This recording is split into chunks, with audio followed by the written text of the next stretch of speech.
বাংলাদেশৰ পৰা অবৈধভাৱে প্ৰৱেশ কৰা মুছলমান লোক যাব লাগিব জেললৈ।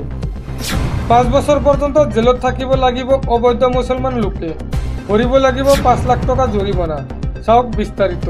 বাংলাদেশৰ পৰা অবৈধভাৱে প্ৰৱেশ কৰা মুছলমান লোক যাব লাগিব জেললৈ। 5 বছৰ পৰ্যন্ত জেলত থাকিব লাগিব অবৈধ লোক মুছলমানে। বিদেশী চিনাক্তকৰণ আৰু বিতৰণক লৈ ডাঙৰ পদক্ষেপ কেন্দ্ৰৰ। অবৈধ বাংলাদেশী মুছলমানক বিহা হ'ব 5 লাখ টকা জৰিমনা। বিদেশী ৰাষ্ট্ৰৰ মুছলমান লোকে বৈধ নথিপত্ৰ অবিহনে প্ৰৱেশ কৰিব নোৱাৰিব ভাৰতত। তেনে ক্ষেত্ৰত অবৈধ নাগৰিকক 5 বছৰলৈকে কাৰাদণ্ড হ'ব আৰু বিহা হ'ব জৰিমনা। বাংলাদেশৰ পৰা অবৈধভাৱে প্ৰৱেশ কৰা মুছলমান লোক যাব লাগিব জেললৈ। পৰৱৰ্তী খবৰ। ৰাজ্যত আহিব নতুন লোকত NRC। ভাৰত চৰকাৰৰ পৰা NRCৰ আপডেটৰ নেক্সট পাৰ্মিশ্যন লোৱা হ'ব। প্ৰযোজ্য হ'ব ভাৰত চৰকাৰ, উচ্চতম ন্যায়ালয় আৰু অসম চৰকাৰৰ সৰ্বশক্তিমান ক্ষমতা। চাওক সবিশেষ, খুবেই গুৰুত্বপূৰ্ণ খবৰ। ৰাজ্যত আহিব নতুন লোকত NRC। ভাৰত চৰকাৰৰ পৰা NRCৰ আপডেটৰ নেক্সট পাৰ্মিশ্যন লোৱা হ'ব। প্ৰয়োজনত প্ৰয়োগ হ'ব ভাৰত চৰকাৰ, উচ্চতম ন্যায়ালয় আৰু অসম চৰকাৰৰ সৰ্বশক্তিমান ক্ষমতা। NRCখন নতুনকৈ বনাই ছেকেণ্ড লুক এটা দিয়া হ'ব। NRCখনে অসমীয়া মানুহক ঠগাই থৈ গুচি গ'ল। নতুনকৈ পোহৰলৈ আহিছে NRC কেলেংকাৰীৰ বহু কথা। দেউতাক ভায়েকৰ মিলন হৈ গ'ল, ভায়েকে ভতিজাকৰ মিলন হৈ গ'ল আৰু মাকে পুতেকৰ মিলন হৈ গ'ল। এইবোৰ সকলো খেলিমেলিৰ মাজেৰে হ'ল। 71ৰ পিছত অহা মানুহে অন্য মানুহৰ নামত নাম ভৰাই লৈছিল NRC। আমাৰ অফিচাৰবোৰে সন্দেহজনক লোকৰো নাম ভৰাই দিছিল NRC। অৰিজিনেল ইনহেবিটেণ্ট বুলি খেলিমেলি কৰিলে NRCখনত। এই গোটেই খেলিমেলিখিনি উপযুক্ত সময়ত আদালতে বিচাৰ কৰিব। ভাৰত চৰকাৰৰ পৰা NRCৰ আপডেটৰ নেক্সট পাৰ্মিশ্যন লোৱা হ'ব। কেইবাটাও লিগেল এংগেল পৰীক্ষা কৰি থকা হৈছে NRCৰ। NRCখন নতুনকৈ বনাই ছেকেণ্ড লুক এটা দিয়া হ'ব। গতিকে NRCৰ পুনৰীক্ষণ হ'বই। মুখ্যমন্ত্ৰী হিমন্ত বিশ্ব শৰ্মাৰ ডাঙৰ মন্তব্য। পৰৱৰ্তী খবৰ। এতিয়াৰে পৰা প্ৰতিখন ৰাজ্য আৰু কেন্দ্ৰীয় শাসিত অঞ্চলত স্থাপন কৰিব লাগিব ডিটেনশ্যন কেম্প। সন্দেহজনক লোকক প্ৰশ্ন কৰিব পাৰিব DC আৰু জিলা দণ্ডাধীশে। চাওক বিস্তাৰিত। প্ৰতিখন ৰাজ্য আৰু কেন্দ্ৰীয় শাসিত অঞ্চলত স্থাপন কৰিব লাগিব ডিটেনশ্যন কেম্প। বিদেশী চিনাক্তকৰণ আৰু বিতৰণক লৈ ডাঙৰ পদক্ষেপ কেন্দ্ৰ চৰকাৰৰ। বিদেশী বিতৰণত DC আৰু জিলা দণ্ডাধীশৰ অধিক ক্ষমতা প্ৰদান। DC আৰু জিলা দণ্ডাধীশে সন্দেহজনক লোকক কৰিব পাৰিব প্ৰশ্ন। লোকজন বিদেশী হয়নে নহয় সেয়া অনুসন্ধান কৰিব পাৰিব জিলা দণ্ডাধীশে। নিৰ্দিষ্ট লোকজনে প্ৰমাণ কৰিব লাগিব ভাৰতীয় নাগৰিকত্ব। বিদেশী ন্যায়াধিকৰণ গঠনৰ নিৰ্দেশ কেন্দ্ৰ চৰকাৰৰ।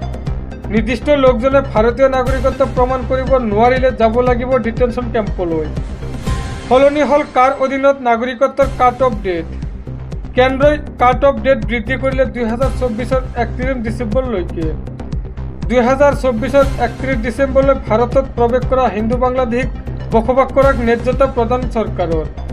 পাকিস্তান, আফগানিস্তান, বাংলাদেশক ধৰ্মীয় নিৰ্যাতনৰ বলি হোৱা অমুছলমানৰ ক্ষেত্ৰত সকাহ কেন্দ্ৰ চৰকাৰৰ। খ্ৰীষ্টান, হিন্দু, পাৰ্চী, জৈন, বৌদ্ধ আৰু শিখ ধৰ্মৰ লোকসকলক সুৰক্ষা প্ৰদান কেন্দ্ৰৰ। প্ৰতিখন ৰাজ্য আৰু কেন্দ্ৰীয় শাসিত অঞ্চলত স্থাপন কৰি ভাৰত চৰকাৰৰ বিশেষ সিদ্ধান্ত। 22 ছেপ্টেম্বৰৰ পৰা হ্ৰাস পাব বহু সামগ্ৰীৰ দাম। কি সামগ্ৰীৰ দাম বাঢ়িব আৰু কি সামগ্ৰীৰ দাম কমিব, চাওক বিস্তাৰিত। দেশবাসীৰ বাবে দুৰ্গা পূজাৰ উপহাৰ মোদী চৰকাৰৰ। 22 ছেপ্টেম্বৰৰ পৰা হ্ৰাস পাব ভালেকেইবিধ সামগ্ৰীৰ দাম। ঔষধৰ পৰা গাড়ীলৈ, TV AC-ৰ পৰা বাইকলৈ দাম কমিব বহু সামগ্ৰীৰ। কি সামগ্ৰীৰ দাম বাঢ়িব আৰু কি সামগ্ৰীৰ দাম কমিব, চাওক বিস্তাৰিত। 33 বিধ জীৱনদায়িনী ঔষধত নাথাকিব GST। কৰ্কট ৰোগ আৰু জটিল ৰোগৰ চিকিৎসাৰ 3 বিধ ঔষধৰ ওপৰত 5% পৰা 0লৈ হ্ৰাস হ'ব GST। বহু ঔষধৰ ওপৰত কৰ 12% পৰা 5%লৈ হ্ৰাস কৰা হৈছে। ট্ৰেক্টৰ আৰু কৃষি খণ্ডৰ যন্ত্ৰপাতিৰ GST 12% পৰা 5%লৈ হ্ৰাস কৰা হৈছে। 12 বিধ জৈৱ কীটনাশকৰ ওপৰত কৰ 12% পৰা 5%লৈ হ্ৰাস কৰা হৈছে। প্ৰাকৃতিক মেন্থলত 12% পৰা 5%লৈ কৰ হ্ৰাস কৰা হৈছে। হস্তশিল্প, মাৰ্বল, গ্ৰেনাইট, ব্লক আৰু চামৰাৰ সামগ্ৰীৰ GST 12% পৰা 5%লৈ হ্ৰাস কৰা হৈছে। চিমেণ্টৰ ওপৰত কৰ 28% পৰা 18% হ্ৰাস কৰা হৈছে। মধ্যমীয়া আৰু ডাঙৰ গাড়ীৰ মটৰচাইকেলত 40% GST প্ৰযোজ্য হ'ব। ব্যক্তিগত ব্যৱহাৰৰ বাবে বিমান, হেলিকপ্টাৰ আৰু ইয়টতো এতিয়া 40% কৰ আৰোপ কৰা হ'ব। ধঁপাত আৰু মাদক দ্ৰব্যত বহুত ব্যয়বহুল হ'ব। পান মছলা, চিগাৰেট, গুটখা আৰু অন্যান্য ধঁপাতজাতীয় সামগ্ৰীৰ ওপৰত 40% GST প্ৰযোজ্য হ'ব। শীতল পানীয়, শৰ্কৰা পানীয়, সোৱাদযুক্ত পানী, কাৰ্বনেটেড ফলৰ ৰসৰ ওপৰত 40% কৰ প্ৰযোজ্য হ'ব। পৰৱৰ্তী খবৰ। মুখ্যমন্ত্ৰীৰ ডাঙৰ মন্তব্য। হিমন্ত বিশ্ব শৰ্মাই ক্ষমা খুজিবলগীয়া কাম নকৰে। যাৰ পৰিয়ালৰ 3জনেই বিদেশী, তেওঁ আমাক জ্ঞান দিয়ে। গৌৰৱ গগৈৰ কথা গুৰুত্বহীন। চাওক বিস্তাৰিত। গৌৰৱ গগৈৰ কথা অলাগতিয়াল। গৌৰৱ গগৈৰ কথা গুৰুত্বহীন। হিমন্ত বিশ্ব শৰ্মাই ক্ষমা খুজিবলগীয়া কাম নকৰে। যাৰ পৰিয়ালৰ 3জনেই বিদেশী, তেওঁ আমাক জ্ঞান দিয়ে। আমি বাংলাদেশীক বিদেশী বুলি কওঁ, ব্ৰিটিছও বিদেশীয়ে। যিয়ে কনকলতা বৰুৱাক হত্যা কৰিছিল, সেই স্থানৰ নাগৰিকত্ব লৈছে গৌৰৱ গগৈৰ পৰিয়ালে।